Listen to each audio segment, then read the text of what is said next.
நீங்கள் weight loss பண்ணும்போது non veg எடுத்துக்கலாமா வேணாமா அப்படின்னு உங்களுக்கு நிறைய டவுட்ஸ் இருக்கும். அதை பற்றி தான் இந்த வீடியோவில் நான் சொல்ல போகிறேன். இதை பற்றி நீங்கள் தெரிஞ்சுக்கிறதுக்கு முன்னாடி நம்ம சேனலை மறக்காமல் சப்ஸ்கிரைப் பண்ணிக்கோங்க. நீங்கள் நான்வெஜ் எடுத்துக்கலாம், ஆனால் எந்த மாதிரியான நான்வெஜ் எடுத்துக்கணும் எடுத்துக்கக்கூடாது அப்படிங்கிறத பற்றி உங்களுக்கு தெரிஞ்சிருக்கணும். நீங்கள் வெயிட் லாஸ் பண்ணும்போது எந்த மாதிரியான நான்வெஜ் எடுத்துக்கலாம் அப்படின்னு பார்த்தீங்கன்னா, ஸ்கின்லெஸ் சிக்கன்.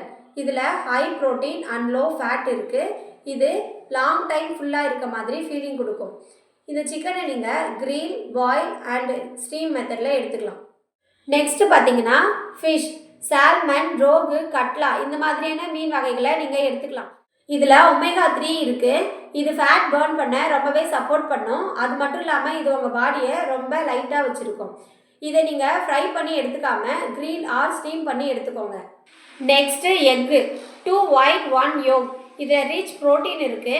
மசில்ஸ் பில்ட் பண்ணவும் மெட்டபாலிசத்தை பூஸ்ட் பண்ணவும் இது ரொம்ப ஹெல்ப் பண்ணும். இதை மார்னிங் பிரேக்ஃபாஸ்ட்டாக எடுத்துக்கிட்டிங்கன்னா ரொம்ப நல்லது. நெக்ஸ்ட்டு பார்த்தீங்கன்னா ப்ரான். இதில் கலரிஸ் கம்மியாகவும் ப்ரோட்டீன் அதிகமாகவும் இருக்குது. டீப் ஃப்ரை மட்டும் அவாய்ட் பண்ணிக்கோங்க.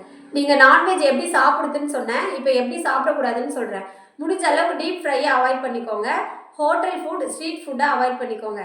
நான்வெஜ்ஜுக்கு எந்த டைம் ரொம்ப பெஸ்ட்டுன்னு பார்த்தீங்கன்னா லன்ச் டைம் தான் ரொம்ப பெஸ்ட்டு. நீங்கள் நைட்டில் சாப்பிடும்போது ஹெவினஸாகவும் டைஜஷன் ரொம்ப ஸ்லோவாகவும் இருக்கும். எப்பயுமே பாயில், கிரில், ஸ்டீம் மெத்தடை சூஸ் பண்ணிக்கோங்க. அதுதான் ரொம்ப பெஸ்ட்டாக இருக்கும்.